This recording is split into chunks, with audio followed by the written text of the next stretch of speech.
right, so welcome. And today I want to use the sentence stems as our opening exercise. You know those sentence stems, like right now, what I notice in my body is that kind of thing. Can you guys make sure you have that, whether it's on a screen or on a physical piece of paper? And what I want to give a little intro to that. These sentence stems structure your communication so you're not allowed to go into your automatic patterns. This can be very uncomfortable. Just to say one sentence and put a period at the end of it can bring up different forms of discomfort, like the fear that I'm not really being understood, or that I'm not fully expressing what I need to express, or if I don't give them a because, like if I just say I feel and I don't say why I feel that, I could be misunderstood, or possibly they wouldn't even believe me. Some people have triggers about not being believed as children or having their reality questioned. And so those people who have a history like that will often almost need to prove it after they say something. So we're going to do this exercise where we use the sentence stems in turn. Like I would suggest the order be today. Write this order of sharing down. Crispy, Barbara, Kalina, Neil, Darlene, and Robert. And so Crispy would read sentence 1, and Barbara would read sentence 2 and complete it. And if it's just one sentence, that I'm not sure about the instruction. Yeah, I'll give you. And you'll, so let's say if you were reading sentence 2, it would be, right now my attention is on. And you would pause and look at, where's my attention?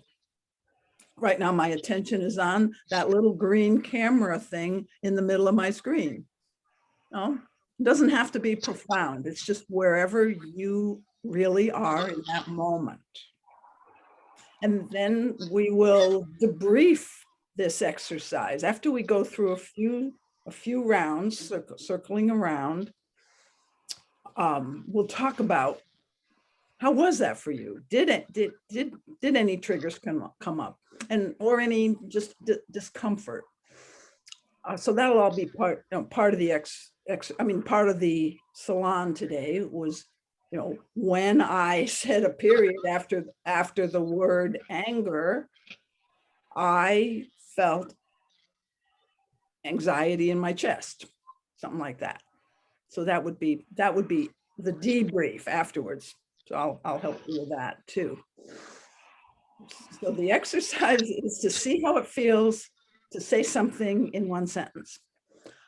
In the game instructions, where I talk about how to give feedback to somebody else, I have a little quote in there. It takes fewer words to speak the emotional truth. That may or may not be true, but I wrote it. I want to explore it with you. We're going to just use 1 through 16 on this sheet. Later on, I'd like to call attention to the other things on this sheet. Well, I think I'll do that right now, because some of the other things on this sheet are things like, I hear that you think blank, and I have a different perspective. Can I tell you how I see that? So that has more than one sentence. But that is a sentence in and of itself. That would be one stem. The I'm getting triggered, or I notice I'm getting triggered, is another one. And that we don't get to use those as often, But once we've gone through 1 through 16 a few times, we'll see if the ones after 16 are relevant to you, particularly the last two. 21 is, and now that I've said that, I feel. That's a good one to check in with yourself at the end of a share. And as I see you all looking at me, I'm aware of, that's another kind of a handy getting yourself present device for just getting present before you share. So these little devices are all designed to bring your conversation into the present moment. All right, team. So you'll just take turns completing one sentence when it's your turn. And if you make a mistake and you miss the sentence that's yours, don't worry about that. And the next person, if the person before you like makes that mistake, just either do the same one or do the one before it. Let's not make a big deal out of that, okay? So, Crispy, are you willing to be first? Can I say something first? Yes, please. I should have asked. I've been waving my pen and I've been waving. I'm triggered right now and I had a hard time listening because when you said to me, when I heard you say you didn't want to include Robert in what we had discussed, I actually felt I felt ashamed and hurt and afraid that I did something wrong.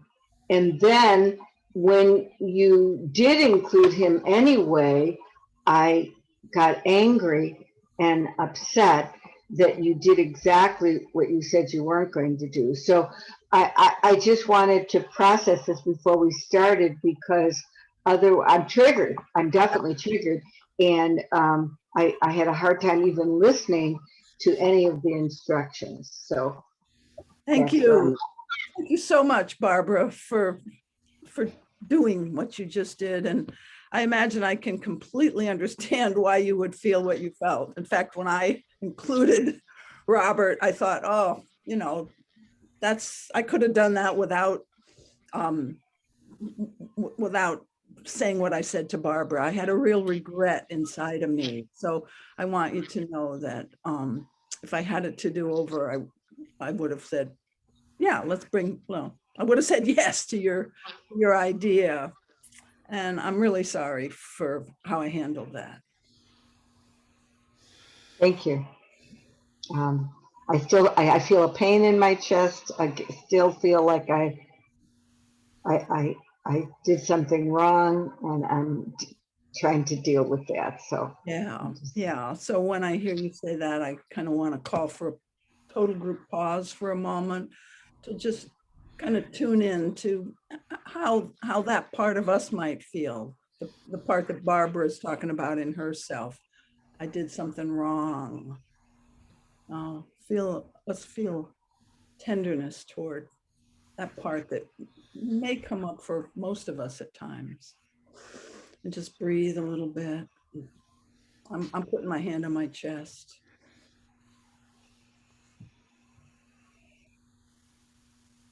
And I'm just telling myself that's okay. It's understandable that I might feel that. And that I might feel angry when the other person does exactly what they say they don't want me to do. Easy to feel empathy for that part.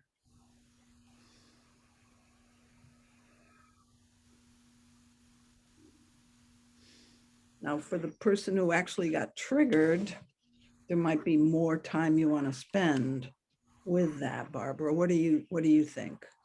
You can do it on your own. I'm so afraid now that I did the wrong thing and that everyone is judging me right now. And I don't want to take any more time because that was one of the things you said was, I just want to get on with this. And so I'm sensing that I'm taking too much time. And now I'm concerned that that the group is mad. So I think what I need to do is take care of myself. I don't want to go second.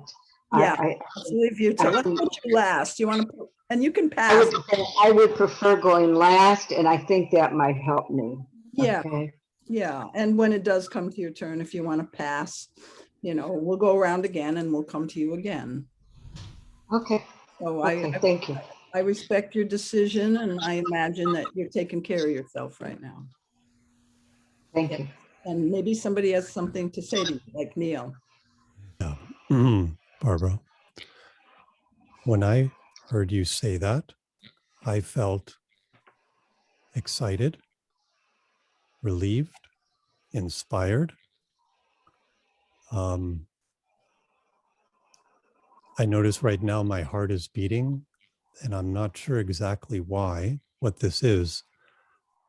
I'm getting some flashbacks to my family of origin, and the leader. I want to give some context here that's not immediately in the moment, but I'll just say headline and not go into it too much.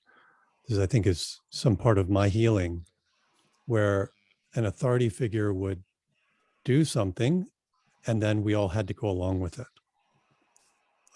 Even though I was triggered, I couldn't say anything. I mean, I had a story, I couldn't say anything. And then I was left with this in my chest. And I noticed it happened here. When that happened, when I witnessed that happening, Susan and you, and my conditioned response was not to say anything, just to not even see it. So when you did that, you helped that part of me that just lets this happen and not do any or say any. You gave that strength. I feel strength. I feel stronger. Um, so let me see if there's anything more. Yeah, I just want to express my appreciation for what you did. Thank you. Also like to add something in watching you both to each other. I have a moment ago, I had a lot of respect for Susan for setting a boundary. I was like, oh, I love watching someone say something uncomfortable. And then now I'm also feeling so much respect coming up for Barbara for just saying exactly how she feels, which in my mind is why we're all here, but I'm only speaking for myself in this moment. So what's coming up for me is a lot of gratitude for seeing that behavior modeled, and also specifically rather for being able to witness Susan leading us into watching that interaction of intaking Barbara's share of I'm triggered, and then making space for you, Barbara. It's awesome to watch and to be a part of, because I will go into context now and I'm going to stop speaking. Thank you. Go ahead, Chris. Barbara, I just want to say, when you mentioned that you thought you might be judged by us, and including me, I just want to somehow assure you that's not what was going on at all. And I had lots of positive feeling, and I just want you to feel better about that. So it's less likely you would even have to think that in the future, maybe. But that's thinking ahead. So, but I have that desire to give you assurance, and I hope that you'll be able to receive it.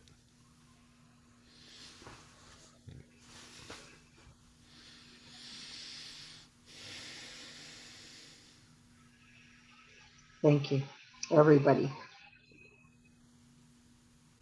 And I feel much better. I'm sensing, I'm sensing that my chest doesn't hurt so much, and I'm more present and able to hear everybody and not caught in my head and resentments. That's really where I go sometimes with that. And so I'm really glad that I'm sensing my body relax right now in my throat. Thank you.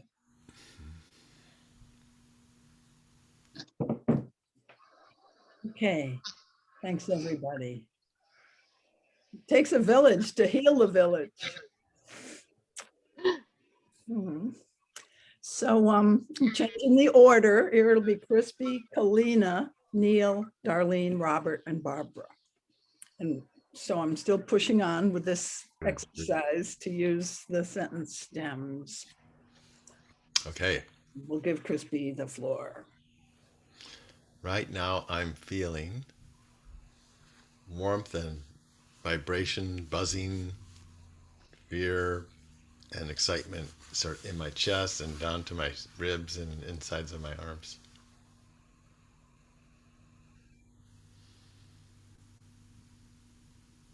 Right now, my attention is on my lower back.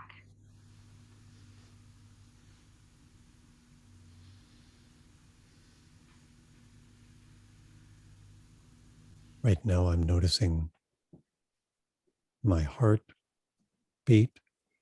It's soft and slow, but I still can feel it. And just a slight ache in my buttocks where I'm sitting on the chair.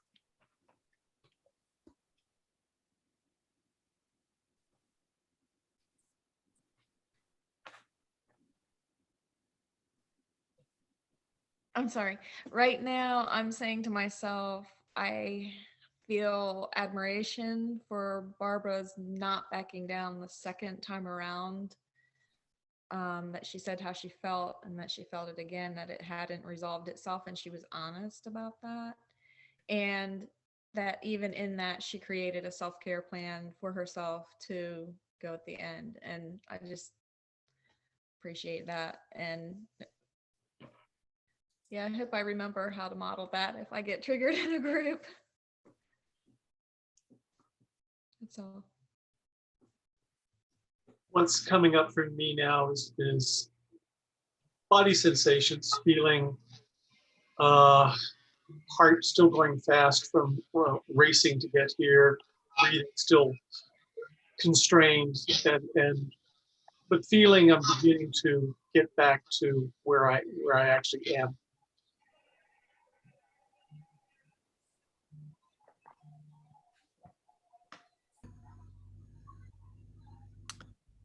Does it go back to Crispy?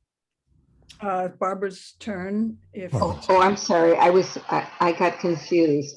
So what number are we on? I'm on still number a little. you're number 7. Oh, I thought number 6 went. Who is number 6? She's actually Oh. number 2. You did number 6. Okay. Number 7. I noticed that I'm still a little confused and I'm not quite as present as I want to be.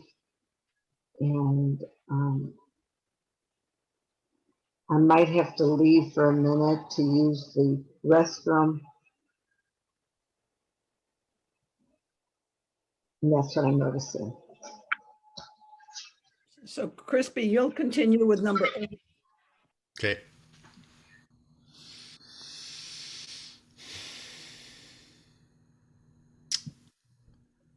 I notice that I am overwhelmed with, it's not really thinking, so I'm not imagining anything. I'm just noticing that I'm buzzed and my imagination mechanism seems to be off.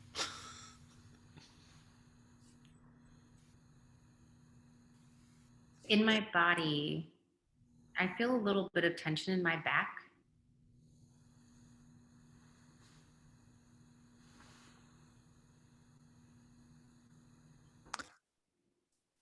I'm noticing some amusement, but I'm going to do it anyway.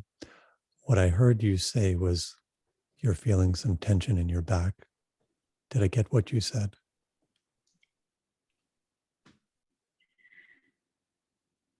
I'm such a follower of the rules. I don't know if I should respond or let the next person go.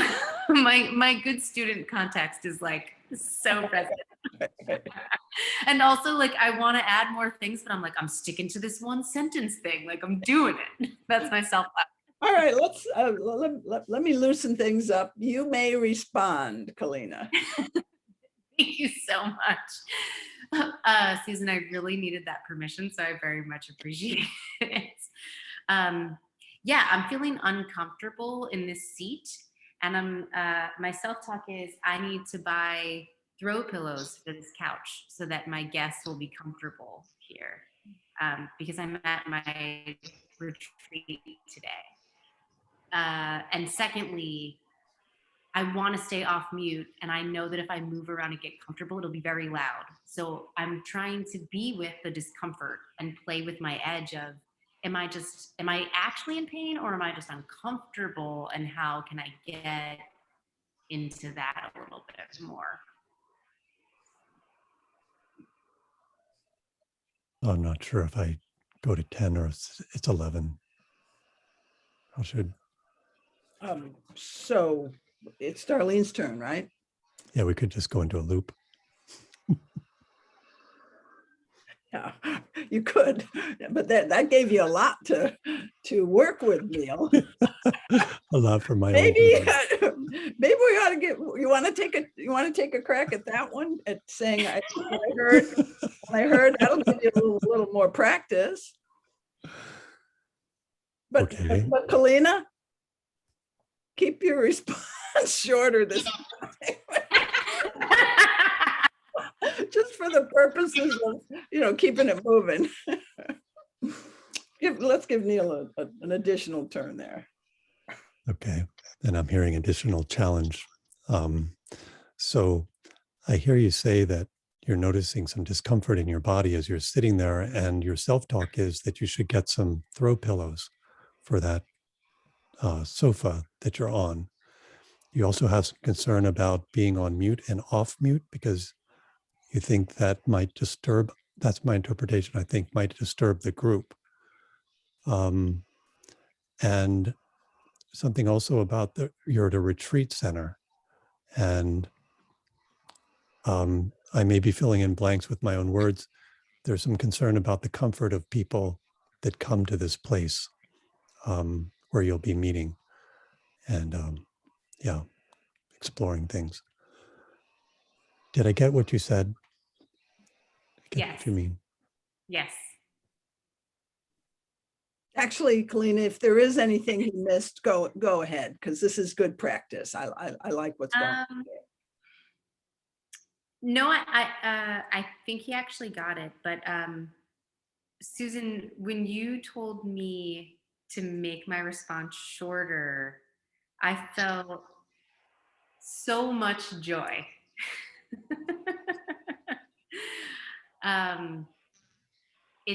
It felt like the gentle nudge of like a mama bear, like corralling everyone into something.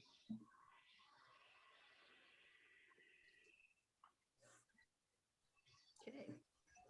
Then we will go to Darlene for number 11. And Kalina mentioned playing with her edge of, am I just uncomfortable? Am I in pain? What's going on here? It just kind of amused me, or made me feel how do you say it? I felt amused, and it resonated, like, playing with that edge of, I don't know, I've just had these conversations with people lately about comfort versus what's life really all about.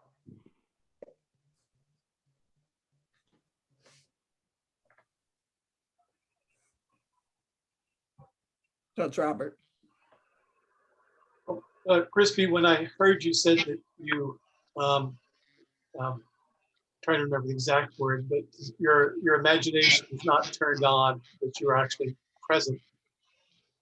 I felt initially confused, and I was trying to imagine what your reality was like. Was having imagination turned off a good thing or a bad thing? And I was able to give myself a break to say, just let things unfold, and not have to find out or put in my own interpretation, but just let it be ambiguous.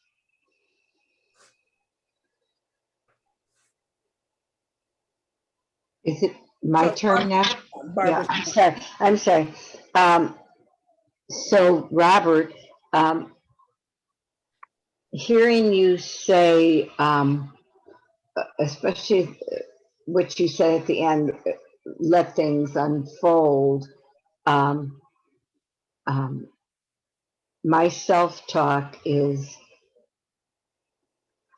my self-talk is, I wish I could do that more. I seem to want to plan everything in advance, and I don't let things unfold. And so I have a judgment about letting things unfold for me.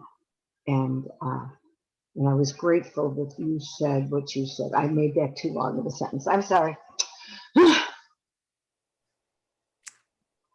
so now let's keep using these stems a little while longer. We will debrief at some point, but not have any particular order. In other words, if someone other than Crispy wants to respond to what they heard Barbara say or what they heard Kalina say, anybody, you can, just using the sentence stems, but being more a group without order in it. Which means you may want to, kind of do this before you speak, but I don't care. I'm here for the experiment. Barbara, when I heard you address me, I felt some comfort and some reassurance. I felt that I was being heard, and also felt that I was not alone, and that allowed me to take a deeper breath. So Robert, now I'm going to take the liberty to do a little teaching here. I didn't warn people that I was going to do that. I felt heard, or I felt, what was it that you said there, Robert? I already lost it. I felt seen, I thought. Mm-hmm. So in a way, in normal conversations, I felt seen, that works fine. In the Honesty Salon, we're trying to make the distinction between what you actually hear and what you actually feel and what you imagine, what your mind does with that. So, kind of like, if it has to do with, I felt that you heard me, let's say, I mean, he may or may not have said that, certainly not the second time, but I felt that you heard me, let's say. It's, I imagine, I imagine that you heard me is actually what's going on. It's an odd distinction for normal conversation, but in this practice, it kind of prompts us to go, yeah, I project that she's seeing me. That must be kind of important to me. That must be a thing for me, Let me try that again then. So Barbara, when I heard you talk with me directly, I imagined that I was visible, and I imagined that talking to you some more would give me more comfort. Is that that works? And you can even say, I imagine that you really get me, or anything. You can imagine something about another person, so you don't have to keep it in I. Yeah, that distinction is really helpful, because so often I'm projecting onto other people what my imagination is. And so, no, thanks for catching me. Mm-hmm. I don't suggest you go around talking like this out in the world unless you're in a In contract the hospital, no. where people understand this, okay? Got it. But go ahead. So I'm no longer playing teacher, but I am going to get in this and do this exercise with you. I'm going to be a member for a while too, but occasionally I might pop in and play teacher. So Well, something I'm hesitant to reveal, which is the next one, Robert, is that there's a part of me that does want to take care of you or take care of people in situations like this. Hmm. And yeah, that's all I have to say. Barbara, I appreciate you for how you said there's a part of me that wants to.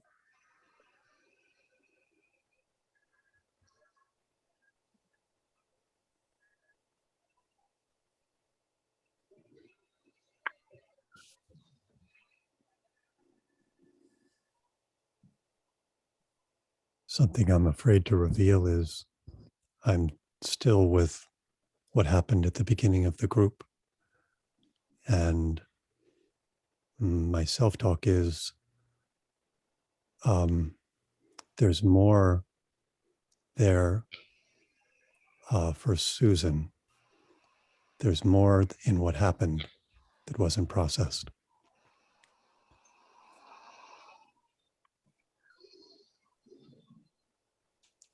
Neil, hearing you say that, my self-talk is, I wonder what he thinks there is. And I am truly interested. Hearing you say that, I notice my heart beats faster and I can feel it. I notice a desire to explore that. And okay, this is it. I imagine that you've felt you did something wrong. And when I say that, I notice you did express regret. There's something a little more here that I want to try to capture. This is poignant for me. This, on one side, expressing need. I saw you expressing needs, your desire to continue, and then a softening that wasn't acknowledged. I have a story. I didn't acknowledge the softening I saw in bringing Robert in and then being criticized for that. This is clearly a story and interpretation, but I'm just trying to get to what it is I'm processing. So I'm going to do the active listening sentence stem with you where, what I heard you say was, so what I heard you say, Neil, was that you think there's more for me in that interaction, like me to look at or maybe share. And I forgot something in the middle, but the last thing was when you commented, oh no, you said something about doing something wrong. So you had the thought or intuition that I might have thought I had done something wrong, and you said you noticed that I did acknowledge regret, and then you guessed kind of that I might be feeling some, you saw me soften, and after hearing what Barbara said, the way I said what I said to Robert, like remind, kind of brought him up to date on what was going on in the group before he got here. You saw that as a softening, but also you were imagining maybe I felt guilt in that moment or something. Did I get what you said? I so appreciate your reflection, and especially that last piece, because it's just the point, and you used guilt when what I wanted to say was I wanted to acknowledge that you had, through your actions, responded to what Barbara said. And then it had been interpreted as some kind of like the word that comes to mind is hypocrisy. Like, oh, there you're doing exactly what when I see that as was a compassionate gesture to Barbara that wasn't acknowledged. I didn't experience you feeling guilt about that. Wow. I experienced you feeling unseen in that. Okay, so when I hear you say you imagined, I'll put in imagined instead of experience. You said experience. When I hear you say you experienced / imagined me feeling unseen, my self-talk is, I imagine the group would want to know what my actual experience was hearing Barbara. Mhm. So Yes. I think I'll take a risk and share that. Yes. On this day, I want to be known by you. My story about myself and what I experienced actually going on, I went immediately to empathy with Barbara. I went, oh, right. Yeah, I could see how she would feel that. I feel so bad that I was so sharp in that first comment. And here's something else I want you to know about me. When I say I feel so bad, it's like, but I don't like go into, I did something wrong. I go to, yeah, Susan, you could be a little more graceful when you do things like that. So my story about myself is I'm very kind. I'm quickly forgiving toward myself, kind toward myself, forgiving toward myself. And that's it. And hearing myself say that, I go, a lot of people wouldn't believe me because of, where I am, where they're at. And okay, that's a story that ran through, and it has I'm laughing. That's a cover up. There's a little fear in it. Not really present, but a remembrance of a girlfriend, kind of not believing me. Well, Susan, hearing what you said, I want to kind of reveal that for me, there is a very tight connection to apologizing and feeling at the same time I've done something wrong. It's a challenge for me to separate feeling bad for somebody and then twisting that into kind of a sort of twisted responsibility for things that perhaps are not mine to take responsibility for. So I also want to appreciate you for kind of bringing clarity to that. I would like to say something about all of this if I could. I had a hard time hearing you, even though, when you apologized, I was so wrapped up in my trigger and emotion and feeling that I could not hear you and couldn't respond. And I concerned that I do this a lot, and I don't know how one changes that. But I did notice that I was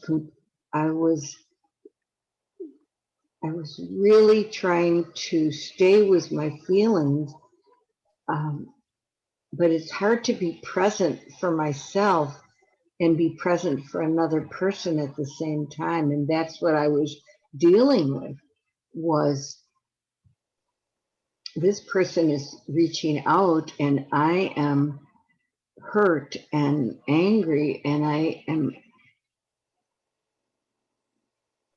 I'm at a loss as to how, and maybe you can help me with that, Susan, but I'm at a loss because it was such a deep trigger to respond in appropriately. Maybe that's the word, or maybe there is no appropriately, maybe to respond to someone who's trying to be caring. I'm not able to do that at definitely, or I wasn't able to do it in this situation. Barbara, hearing you say what you just said, I got excited in a happy way. I want you guys to know me. That comes from the teacher part of me that's going, yes, what Barbara said is just the way it is with people. You know, when we're triggered, we can't receive. We're not present. We have to calm ourselves down and wait till later to really have our higher brain capacities. So I'm appreciating you a lot, Barbara, for what you just shared. Well, thank you. And I appreciate you too for all this work that you've put in to bring us here, because I am sure that I have this happen in my life and I storm out or don't, get into resentment and say mean things instead of doing what I'm doing now, which is being honest, appreciating you, caring about what everybody else is saying. And this is wonderful. I am grateful for you and for all of you for being present here today. Thank you.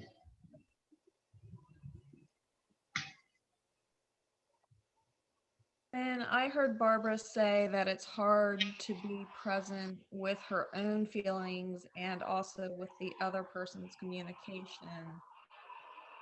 That really resonated with me. I have that a lot also. And I feel like that's a key point that maybe needs to be addressed, is as to why we push our own feelings aside. Because we feel like we're being required to continue to engage in a conversation or keep going with whatever's going on, instead of requesting a pause. Say, I just need to step back for a second.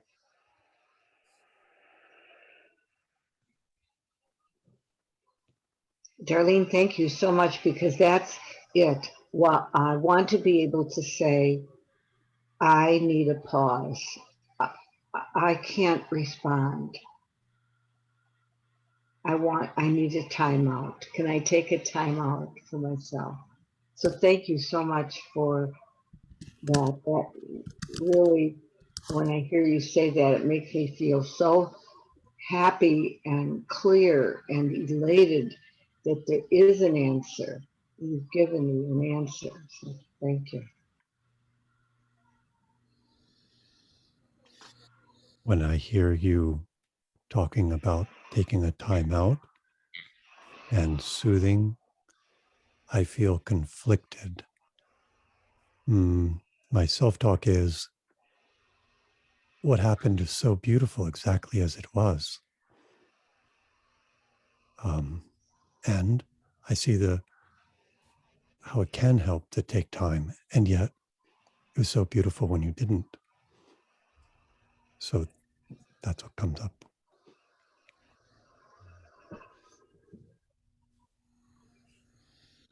That part of me says, yeah, but what about what's going inside of me that doesn't get addressed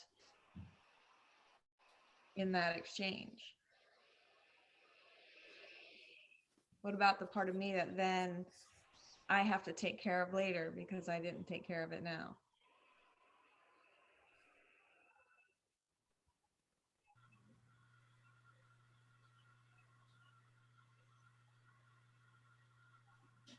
Something I wanted to kind of share with the group is when I hear people talk about triggers, and I listen to what goes on in my own mind and my own heart with triggers, there's a part of me that's aware that, oh, I should probably take a pause because I'm not fully present. But there's another part of me that's very scared of not wanting to stop the exchange. And I think mostly because of fear of then I will be, I imagine that I'll be disconnected from this person, and that I will, feel lonely, and that will not be able to make up any lost ground. And it's a fear that I notice goes back a long way. So a lot of times I'll find I hang on into a situation, rather than maybe even just give a little voice to the communication, saying, well, I'm beginning to feel triggered. I kind of keep quiet and just keep hanging on, but not really present.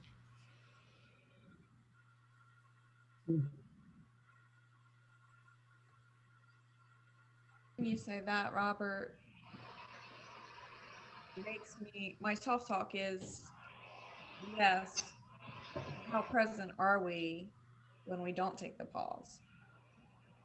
We still are engaging, but if we're not, or I may still be engaging, but if I'm not bringing my full self, am I really engaging?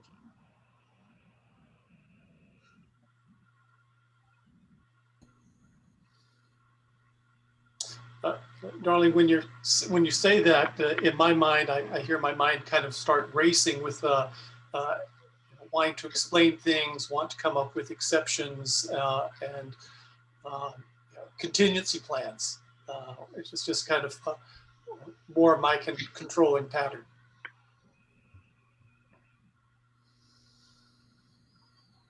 When I heard you say that, Robert, about the desire to explain things, make contingency plans, being aware of your controlling patterns, I feel delight and more relaxed at your awareness, what I perceive as your awareness.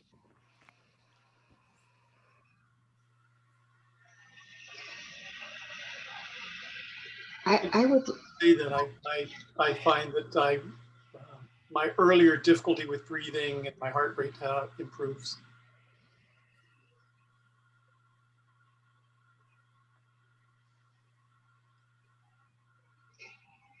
like to redo something, because when I think back of what happened, I was frantic. I was raising my pan, raising my hand, trying to get Susan's attention while she was going on with all the instructions and everything. And I was getting more and more frantic. And then I finally did speak out. I don't know if I could have, when I said I should have paused, maybe that was all I could do at the moment. I now that I'm going through it again, I think I probably handled it as well as I could have. And I don't know if there would have been any better, because I allowed everybody to see who I really was, with, the pain, the anguish, and maybe that's what the world needs. I mean, I don't know if the world needs it, but I just wonder if that isn't what I need, is to just be that real in the moment. And that's to be so real. That's how I feel like I was real. I was who I really was. And I'm just glad no one rejected me, but that is always my fear when I'm real, that I will be rejected. And so I have this sense that I did okay. I'm going to compliment myself. I did good. How's that?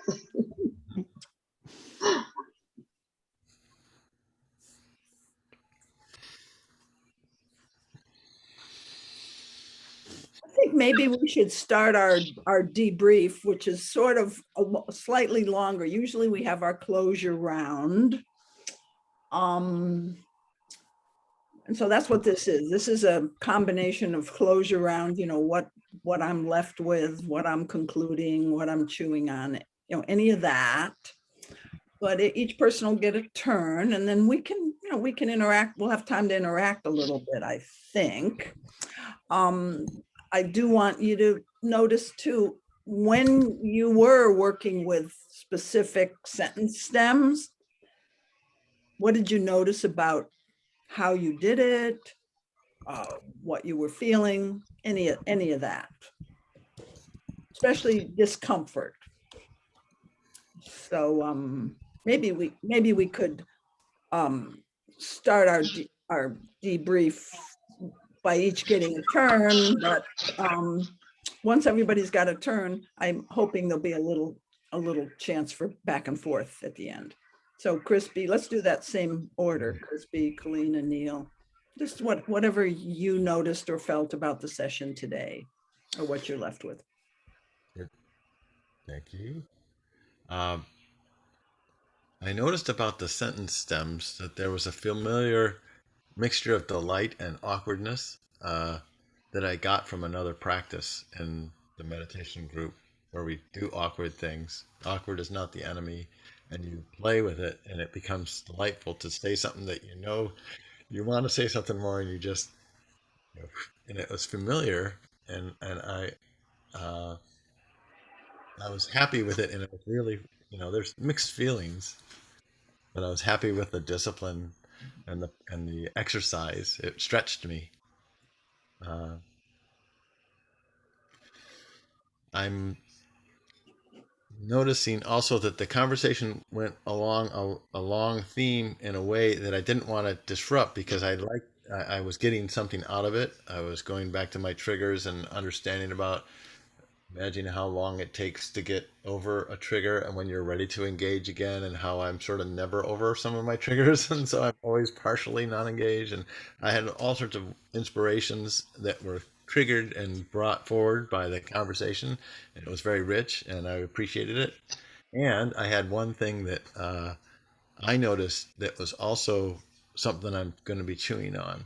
This is my chewing item, and that was something that Susan, you mentioned when you were talking about not being believed, when you were talking about saying that you weren't really going to a place that was, I would say it was, my summary of it is, uh, had actually let go of something that a lot of people don't let go of, and they wouldn't believe you that you're capable of doing that.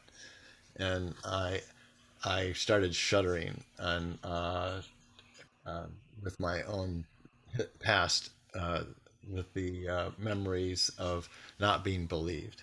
And it's compounded by the fact that I was lying a lot of the time, but I was telling the truth some of the time, and I wouldn't be believed. So I don't say that it was, oh, my wicked environment. It was, I was mixed up in what was my role in this phenomenon of not being believed.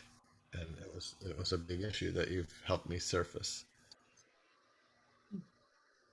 And I actually didn't lie about things, but I splanted them toward acting like I was hurt more than I was in order to stop the trouble earlier, and things like that were going on constantly.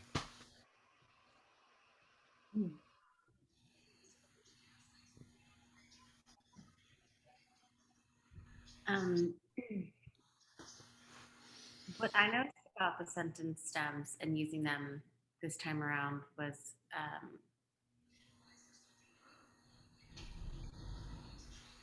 after about a sentence or two, I go right into story oftentimes.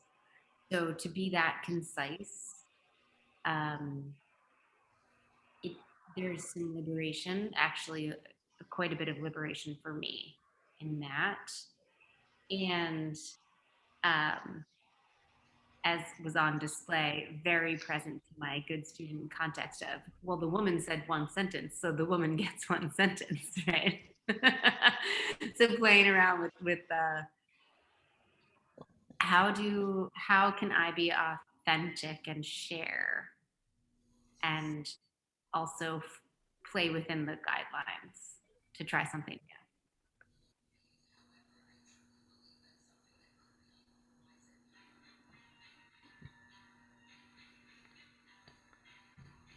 Hmm. Um, so I really appreciate that exercise of just going sentence by sentence. Hmm. I try to read through them before we meet so that they'll be fresh in my mind, but I miss so many. So just doing each one like that, this is something that I would like to, this is kind of one of my takeaways, is to try to do this maybe with a partner on a more regular basis, because I notice they transfer into other groups. They become part of, and then people are like, wow, when I say something like, something I'm afraid to reveal is, and that generates, yeah, so they're magical phrases. This is maybe I could inquire on why I use the word magical, but I do find they're, yeah, something that I really appreciate doing. And um, I love the brevity, the the what is this experience in T group a lot, where just this format, it's like writing a poem in iambic pentameter. You know, you just do it like that, and it seeing that less is more is often more. So yeah, I really I enjoyed it. One of the takeaways, or the something that I'm still vibrating with now at the end of the group, is the beauty of each of you. So everyone who shared their experience here, and it seems to me everyone did. I just I feel close, I feel warm, I feel relaxed, in awe. I'm still with what you said at the end of that piece, Susan, where you said, I feel some fear in saying this. It, coming in this close, and oh, that just melts my heart. And Barbara, also how you felt. You said, I did well. I did good. Yes, you did. Yeah, and this is why I'm in these groups, just to see the beauty, in to reveal it in myself and then to see it in others. So, yeah, thank you, everyone.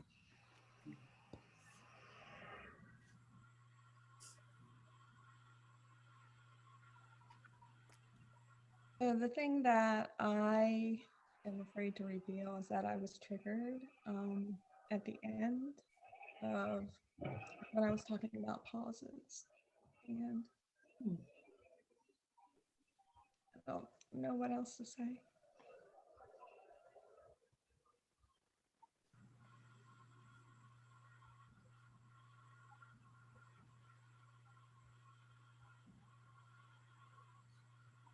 I may be breaking format, darling, but wow, it seems like you just touched on depth and I don't fully understand.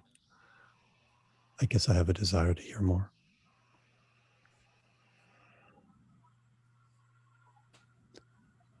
And I was going to offer you the option to speak after everyone's spoken, to give you a little space before speaking. But honestly, either way works for me. The story that I have is that I was forceful, in my opinion, and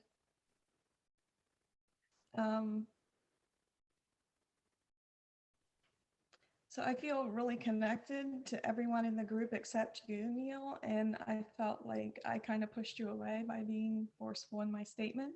And my story was then that Robert kind of jumped in and defended you because I feel like he knows you well, and it just made me really sad.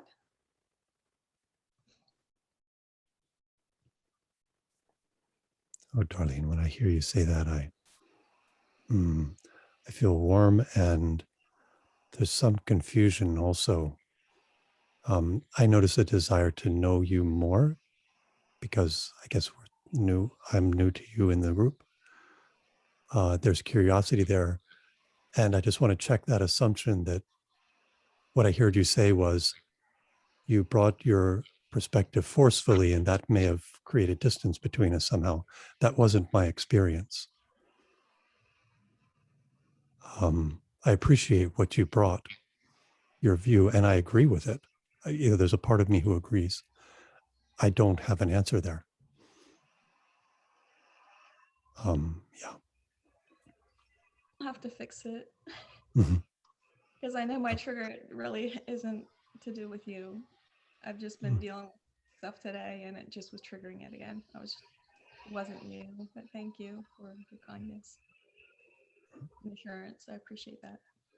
I feel closer to the group as you say that again because I felt like I had stepped back. So, thank you. I appreciate you, Darlene, for revealing that you got triggered.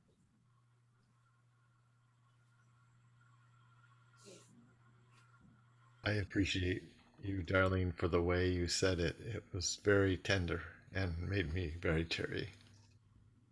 I just wanted to hold it.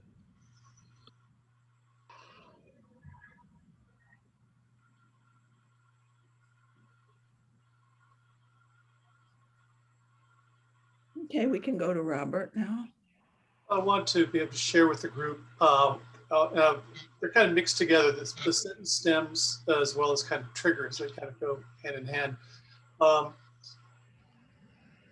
I'm finally able to chuckle at myself some because, well, when we have the sentence stems, of course, I want to do it just right.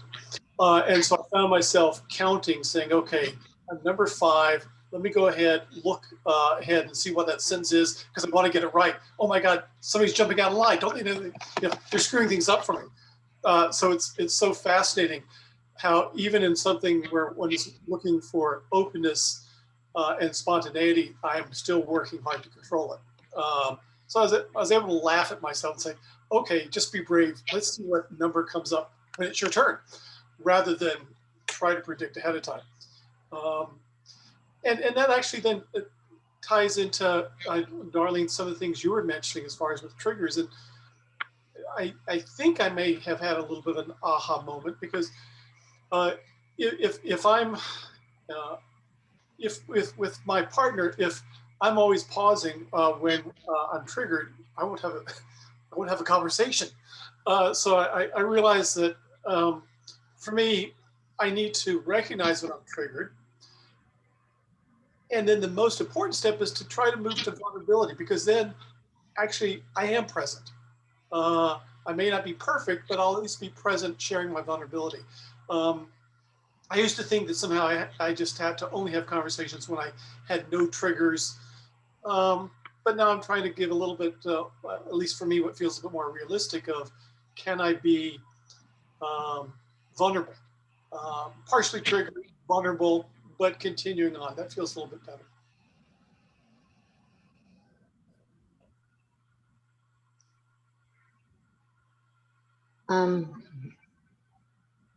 I just want to say, first of all, Robert, I just had to laugh when you talked about going to the next sentence and concerning yourself on what you were going to say, because that's what I was doing. I go, oh my God, which sentences am I going to have to answer? I better look it up now so I can get the right answer.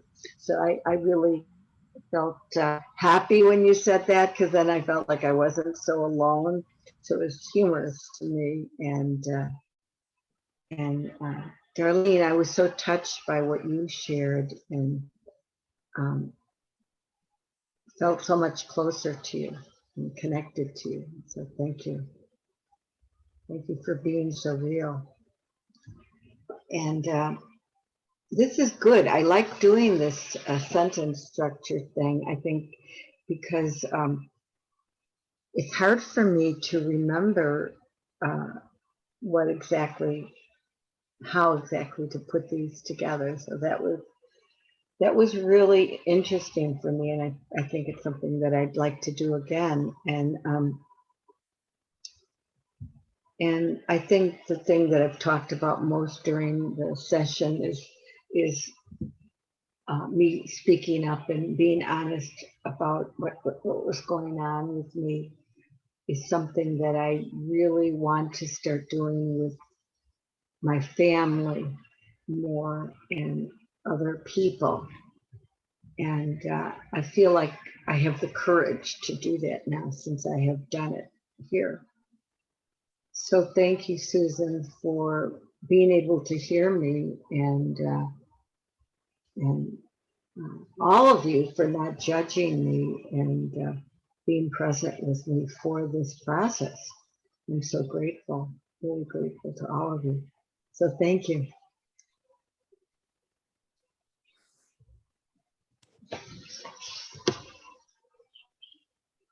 So my main feeling is appreciation for all of you for your willingness to do the sentence stems, and then for some of the comments that you just had that, you know, this can be a challenge, but it's working for you in different ways.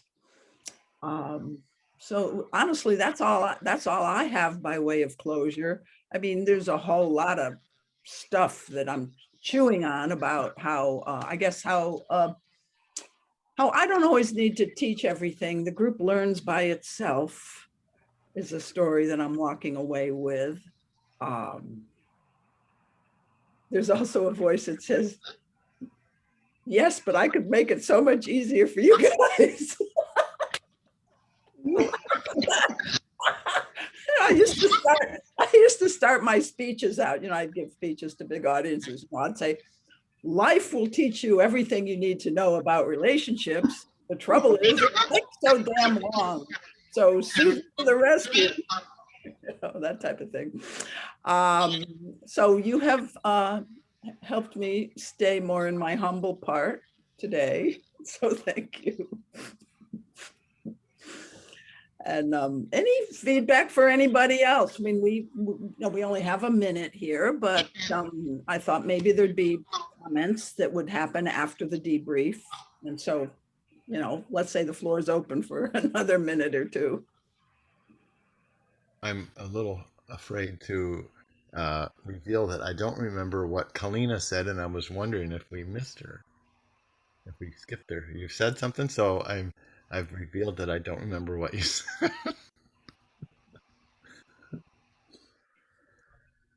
Say that, Crispy, my first reaction is to tell you it's all right, don't worry. And then my second inclination is to ask if you really want to know, like, shall I share for you, or if you just wanted to like clear the air. I I would not. have one more part that I want you to include, Kalina. How do you feel hearing that he said that? Oh, totally fine. Oh, good, good. Thank you, thank you. And I just want you to keep the title because I'll probably remember the rest. Yeah, no, I really love the game of just trying to use one sentence. For me, I notice once I start going on and on, I get into a story. Now I'm remembering you talked about the circle, you talked about the sentence stems, but you didn't say what you were chewing on. I don't remember you saying that. What specifically am I chewing on? Yeah, I thought that I said what I was chewing on, and you might not be chewing on something, but I noticed that when you stopped. That's it. Oh, uh, I think that is what I'm chewing on, right? The concept of less is more, the idea that, so I appreciate a good argument. I like eloquent speech. My specialty on the debate team was original oratory, like 10-minute memorized speeches, and I was a champion Lincoln Douglas debater as well, right? So I love long, eloquent speeches and arguments and monologues and plays. Um, and I love how specific and descriptive language can be. And I am also incredibly drawn to the beauty in being concise. Thank you. Thank you. Okay, any other final words? Just a feeling or anything before we close?